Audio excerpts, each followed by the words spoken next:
Hello everyone, welcome back to this year's Aerospace Leadership Luncheon. We hope you enjoy your 2 days so far and shout out to today's sponsors.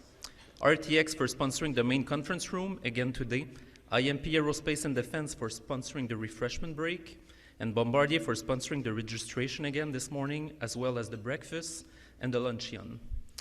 Let's give them a big round of applause.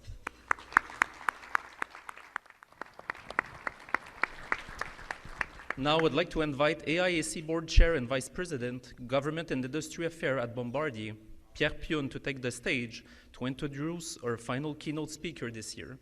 Before I hand things over to Pierre, I just want to remind you that there's a H2 Can Fly industry briefing taking place in this room after the luncheon. Thank you.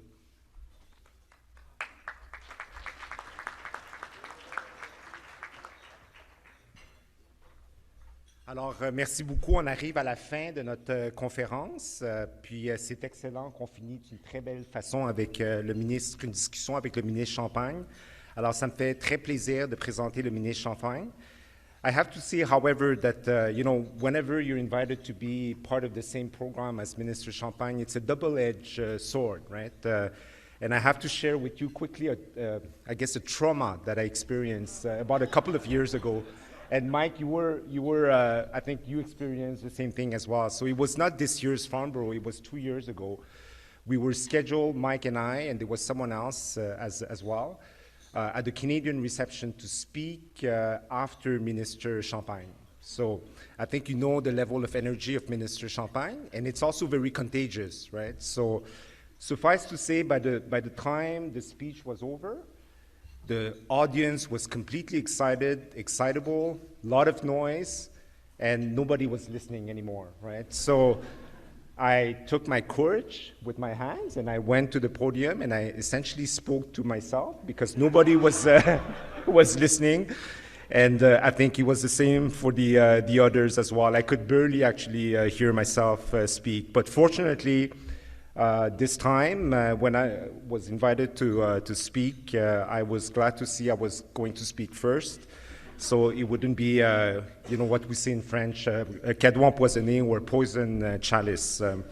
So kidding apart, I think, we often say Minister Champagne doesn't need any introduction, but I feel that in order to render justice, I should say a few words because I think your incredible background that you bring to bear in this current portfolio has to be, I think, noted and remind people of your incredible background. So before becoming Minister for Innovation, Science and Industry, Minister Champagne was the Foreign Affairs Minister, International Trade Minister, and also Infrastructure and Communities Minister.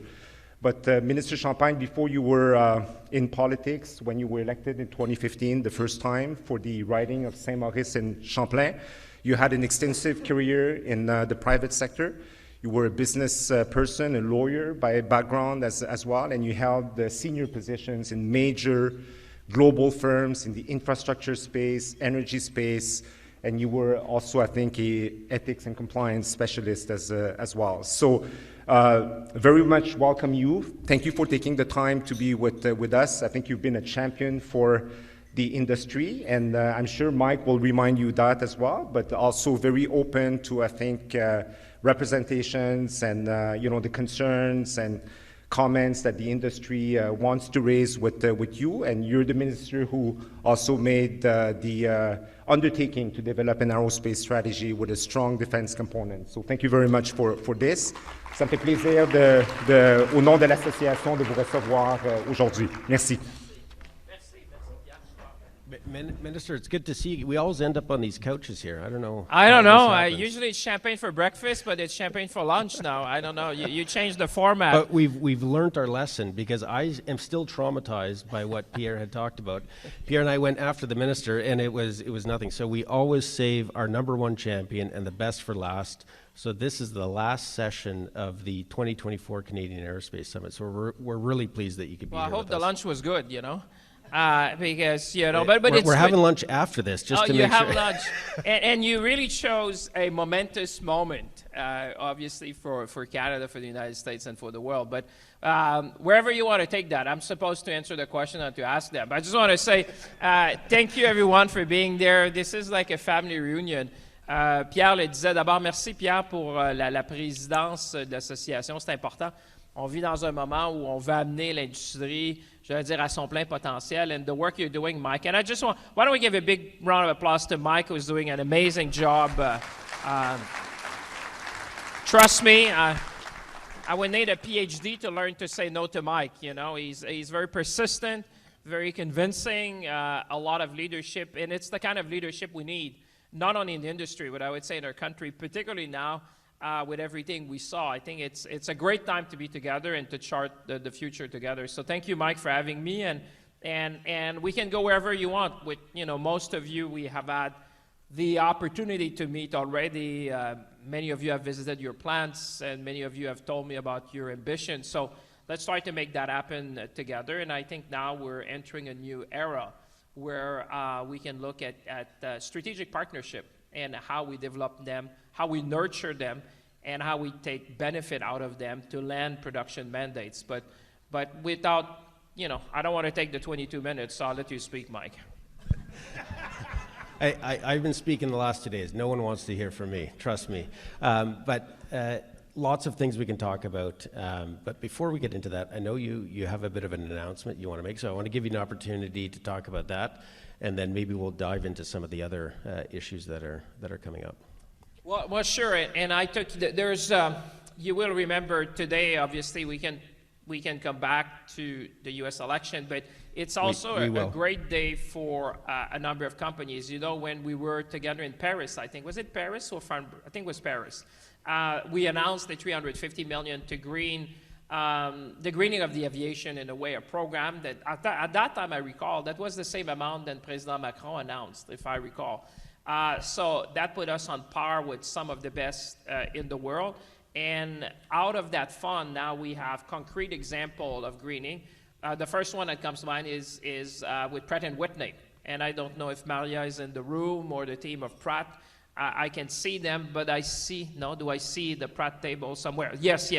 And this is an amazing project you're doing in terms of fuel efficiency, making sure that we are really leading the way in the next type of engine. I would say fuel efficiency, new materials, and I would say the engine. Talking to CEOs of airlines, it's really there's a lot of talks about the engine and where we're going to go in technology and SAF and everything. So this is one of the first projects, and I'm very pleased to say this is that in action. But at the same time, and I brought the sheet with me because I could not remember. There's 5 projects that we're going to be announcing today, but I wanted to share them with you. The first one is also with Ballard Systems from British Columbia. I don't know if the team of Ballard is here, but Ballard is looking at fuel cell stack that we're looking in terms of also new propulsion system.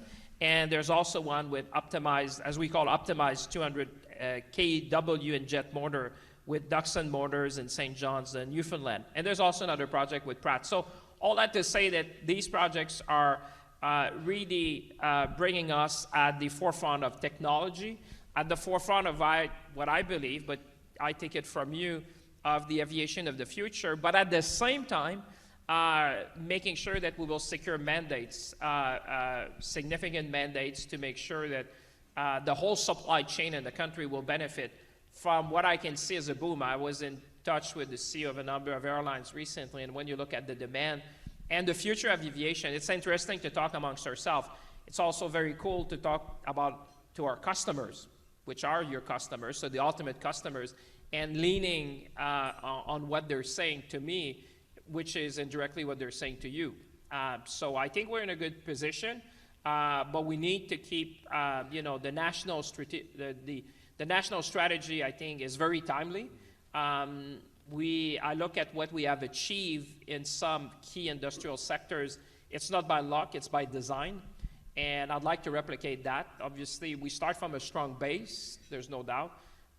There's many of you coming from different parts of the country, but now we have the 3 largest aircraft manufacturers, which are active with presence, with I'd like to say eventually manufacturing in this country. So this is good news. And honestly, and I'll stop there, not to dive too much on the U.S. election, but I'm happy if you want.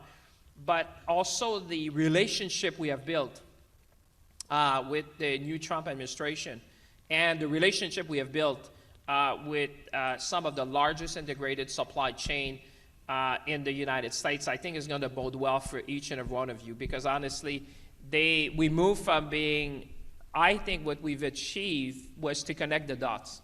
And I was exchanging notes with governors this morning, people who are likely to be in the Trump administration. And we moved from just to be like the nice neighbor of the North to a strategic partner. And that, I think, is key. And you're part of that, because if there's one industry which depends on this transnational relationship, which is unique in the world, the indispensable relationship, as we call them in Washington, I think this is a positive sign that we're going to be able, but we're going to be also hopefully benefiting from that relationship and the relations we've built. No, that's excellent, Minister. I want to talk about the strategy piece, but I want to delve a little bit more into that, into the U.S. election last night. A lot of people stayed up late to watch it. You're absolutely right. The integrated nature of the Canada-U.S. supply chain, both on the military and civil side, absolutely indispensable, especially for us in aerospace. The parts are moving across, and the partnerships that are there. I did want to get your initial reactions. You gave us a bit of a glimpse of it, but previous Minister of Foreign Affairs when President Trump was in the White House. You've been leading this from the industry perspective, this Team Canada approach in the U.S. How well positioned are we? Any initial thoughts on that? Well, my last meeting with President Trump actually was at the U.S. ambassador in the U.K. when we had the NATO summit. So that was quite interesting. I'll put that in a book one day, but I'll give you like a free chapter. But I think that the relationship we've built, and we have kept in touch with this, I'd like to say entourage is a big word. I mean, there's a lot of key players. I mean, it's a big market, it's a big nation. But I think these relationships are key now. And I'll tell you three things that whenever I talk about Canada in the United States, it's always around three things. The first one is security. Security is the lens under which I think most of our partners are looking the world today. So security and national security becomes economic security. You know, when I started as Minister of Industry, my counterpart used to be the Commerce Secretary most of the time. Now our relationship has evolved to the National Security Council almost. So everything we do now is in a national security lens. So that is interesting because they look obviously as security of our continent, the border, and beyond to the world, and obviously the Arctic and the North. The second thing is supply chain resiliency. There's still a number of hiccups from COVID-19, and therefore I'd like to say it in the words of one CEO that I met in the United States, very significant. He said, what I like about you, when things go bad, I can truck stuff across. And if it goes really bad, I'll go pick it up with my pickup. You know, kind of this image that these global supply chains are replaced by regional supply chain. And I'll just give you one very practical example that is foundational to this industry. You may have seen that we foster an investment by Rio Tinto of $1 billion in a titanium facility in Canada, which happens to be in Sorel in Quebec, just a few hundred kilometers from here. That site is going to be replacing the supply of titanium in key industrial sectors in the United States, most prominently in the defense industry and the aviation industry. We're not there yet, but certainly we're on our way to achieve that. That I can tell you, if there's one thing when I'm in Washington that they know, and I'm sure you know, but it's not really widely known to Canadians, that if there's one thing they talk about, they say, Minister, you were there when we needed. You have ensured that now we can have critical supply of one of the critical elements, because you wouldn't know, and there's Air Force commander here, but with titanium you do powder, with powder you do 3D printing, and with 3D printing of titanium you can replace parts, for example, on theater of operations. That I can tell you when I talk to folks at the National Security Council, they all understand that. So this is where what I was saying, I'm more bullish now than I was in a way that we are better prepared, but also we have true design and a bit of luck, but we have now these very integrated supply chain, which are consequential, obviously, for the economic security of the United States. And then the last thing I would say, so the first one, security, supply chain, resiliency. The last one is really about a growth agenda. And that's where you come from. Oh, that's where you're coming in play, in a sense. How do we, in an ocean of turbulence, in a world where a lot of challenges, I always say I see the world not in 3D, but in 4D. The first one is decarbonization, digitization, demography, and the last one is disruption. So when you are in this kind of world, having a strategic partner, which is a stable, predictable partner based on the rule of law like Canada, where in the words of probably one of the largest, the CEO of one of the largest defense companies in the United States, the only country we can even think of where we could move part of our production is Canada. Because we know the IP will be protected. We know you're a Five Eyes partner. You know you're an allied in NORAD. We know you're under the Defense Procurement Act. The only place we could ever convince our board to make a move is Canada. Now, under that umbrella, we need to see how we're going to benefit with our strategy. And you asked me to include defense in it. Might be one of your questions. I can read that. But I'm going to preempt it. But including defense in the strategy, it makes a lot of sense. Because now, I mean, you've seen the span that we're going to need to do and our allies are going to need to do is going to be foundational. And I want Canada to be at the heart of the supply chain, not only for Canadian assets, but for assets of our NATO partners. So that's why I think we're well prepared, but we'll need to work hand in hand with all of you and make sure that with your team, many of you will land these mandates in Canada, that we get our fair share of what we're going to be investing to defend North America. Well, Minister, you stole my thunder again. On the strategy piece, the defense side, so critically important. And I think from the Canada-U.S. component, you hit the nail on the head.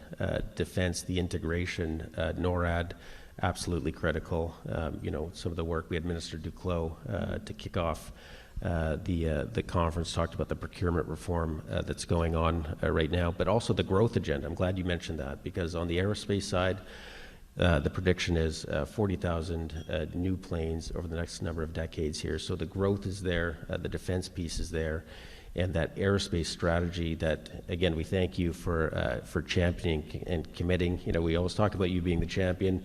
Budget 2021, significant funding for innovation. At the Paris Air Show that you talked about, we had the funding for the greening of the aviation, and then this year, the commitment for the Aerospace Summit. But I just want to delve a little bit deeper onto the defense side of things. How critical is that, do you see, both from a domestic industry perspective, but now also with a heightened degree of attention on the international stage? Well, first of all, if you see the record, I only do what you ask, so I should give you all the credit. If you say you did all that, is that I just did what Mike is asking, and he keeps on asking. I should tell you. So the team prepared me. They say, Minister, don't commit too much because he's going to follow up on every single thing you're asking, you're saying. So, and I should say, Minister, on the strategy piece, the industry has been hard at work. You identified some scoping. And so you're going to have more suggestions and recommendations coming to you in the near future. Well, good, because, I don't pretend the folks here have the answer. I mean, you have the answer, not when I say the folks. I mean, we need to tailor something that is going to be by you, for you, and it's going to sustain time. And the world is very different. The world of today, as opposed to even when we looked 2 years ago. When we were first talking about that, was it 2 or 3 years ago when you were asking me? The world is different. A couple of things you said. I think what we need to achieve is kind of a reset in the way government interact with industry. And I am very pleased what I've seen about Bill Blair, the Minister of Defense, Jean-Yves, colleagues, and I saw Anita was with you as well, embracing this relationship with industry. I come from the private sector, so for me, it's just a natural thing that we would align where we want to go as a government, what's our priority, how can you be how the industrial base is going to respond to that. So kind of planning together, like other countries are doing. And I think we're changing. That was not very much part of the DNA of Canada.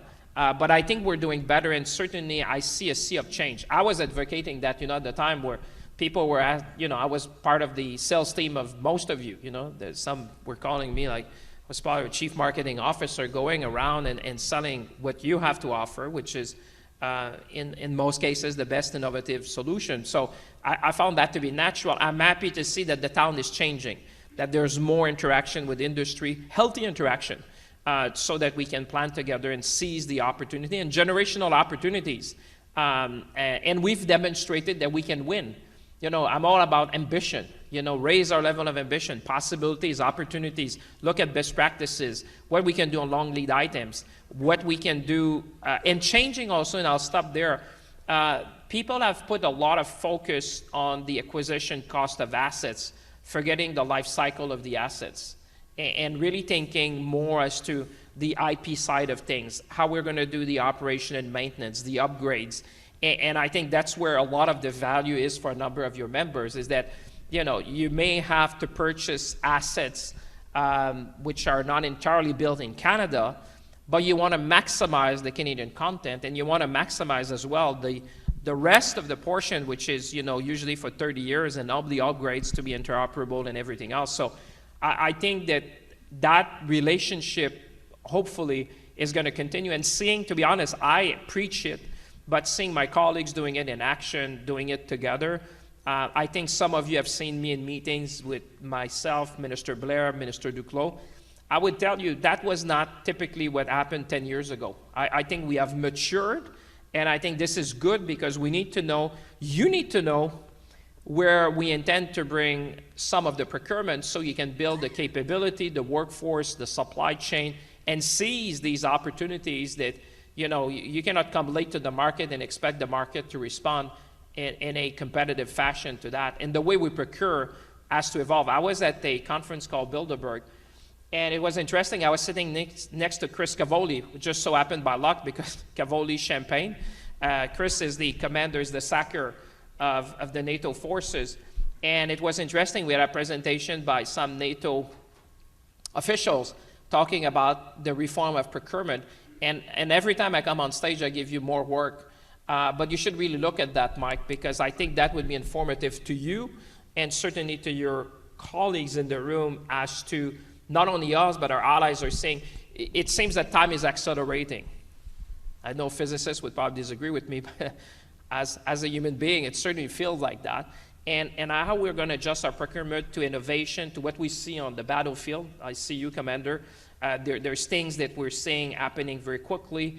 The nature of, I'm looking on the defense side, conflict is evolving, but also the combination between civil aviation and the defense industry, the nexus. So we should really look at what's the best practice that even our NATO allies are looking, because they're seeing that the speed of innovation we need when you add, from quantum to cyber to AI to a number of systems, things are evolving at a speed that by the time if you do a typical RFP like we used to do, by the time you design, you did the front end and during design, then you design, you build, and you basically commission, you're likely to be out of scope of what you need. So we really need to think and I think you and the industry, as we do this strategy, bring us in the 21st century in terms of procurement, in terms of design and build, and why don't we lead?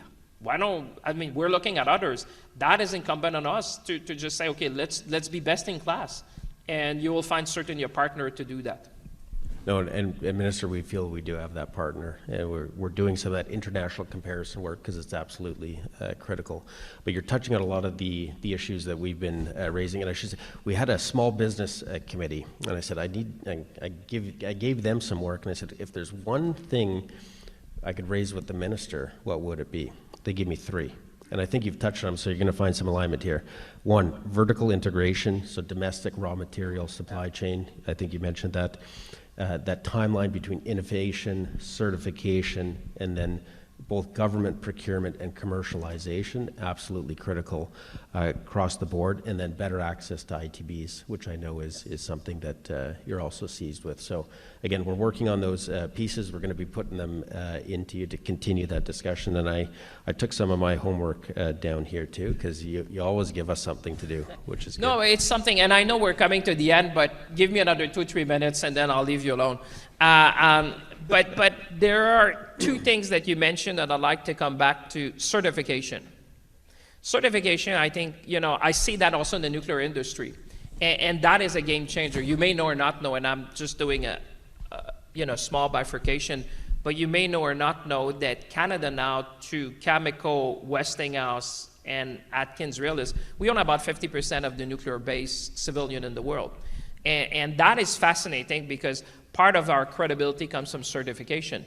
Et ça, c'est un enjeu que je voulais vraiment revenir parce que je regarde Pierre, les investissements qu'on doit faire pour maintenir notre expertise en certification, parce qu'il y a très peu de pays dans le monde, vous savez comme moi, c'est les États-Unis, l'Union européenne, finalement, puis vraiment le Canada, qui sont les nations qui sont reconnues dans le monde. Puis je vois my new Deputy Minister, Phil, is it Phil? Well, my new Deputy Minister, but why don't you stand up, Phil? It's the first time we meet, by the way, and he just joined today, so you should make sure you get Phil's card. Phil's card is probably the most prized after Mike, but Phil just joined. We have Phil Jennings, who's been an outstanding civil servant, come from the government of Canada. He was based in Washington, and now is his first day. And by the way, it's true to God, this is our first meeting. Because we were supposed to meet yesterday, but there was something called an election, I guess, and so we didn't manage, and this is our first meeting, Phil, so it's great to be with you and to be working with you. The last thing I would say is about ITB, and it's good that Phil is in the room. Why not do the meeting with 500 of our best friends? But it's something, Phil, I wanted to say that we need to look at. I think the ITBs is giving us, it's an opportunity.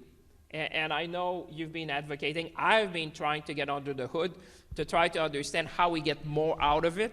And I can tell you that I'm as interested as you are to understand what can we do that would derive the best benefit for Canada, for the industry, and small and medium-sized businesses. And therefore, that's something that Phil and I will have on our agenda. But, mesdames et messieurs, je vois que Mike me regarde, puis les organisateurs me disent, Monsieur le ministre, c'est le temps que vous partiez. Alors, je ne vais pas vous retenir plus longtemps. I just want to say, let's seize the moment, let's be ambitious, and let's make sure that this industry is the cornerstone of Canada's prosperity. Merci tout le monde. Thank you, Minister.